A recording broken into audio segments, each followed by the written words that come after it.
Effective immediately, Ontario is declaring a state of emergency. We expect this to remain in place for at least 28 days. Further, I'm issuing a stay-at-home order effective Thursday at 12:01 a.m. Good evening. As of Thursday, unless you have an essential reason to go out, you are being ordered to stay at home. Premier Ford made the announcement after new provincial modelling suggests Ontario could see 10,000 cases a day by February.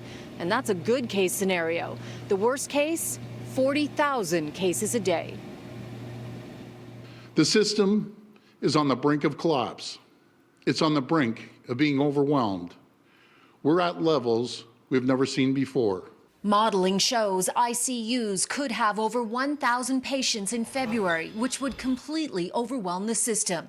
And if the UK variant, which is 56% more contagious, takes hold, cases could double every 10 days.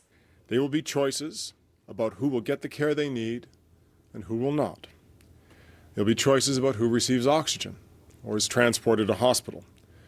This also means care for thousands of patients waiting for surgery will be delayed or cancelled. Patients get sicker and their prognosis worsens. The government's solution to curb the spread and prevent hospitals from collapsing is to close schools in hot zones, Toronto, Peel, Hamilton, York and Windsor, until at least February the 10th. Increase testing to 300,000 a week.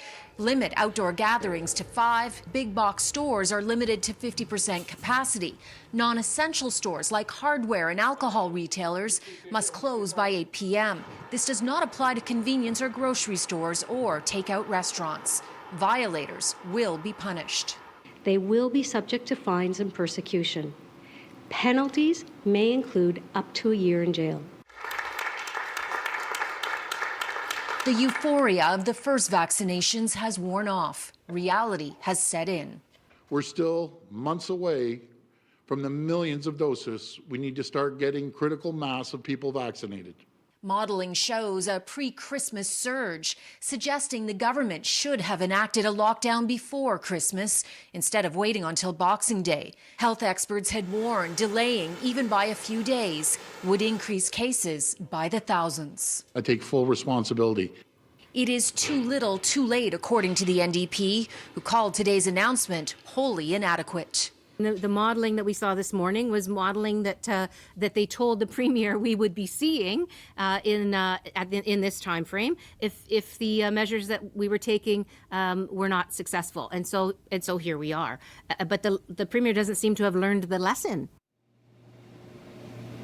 Now, what the government is trying to do with the stay-at-home order is to stop big gatherings. And I spent a lot of time asking what the difference is between a stay-at-home order and a curfew. A senior government staff member told me stay-at-home orders are actually stricter, according to the government, because they want you to stay at home all the time except for essential purposes. In Quebec, for example, you're allowed out during the day, but you have to be home after 8 p.m.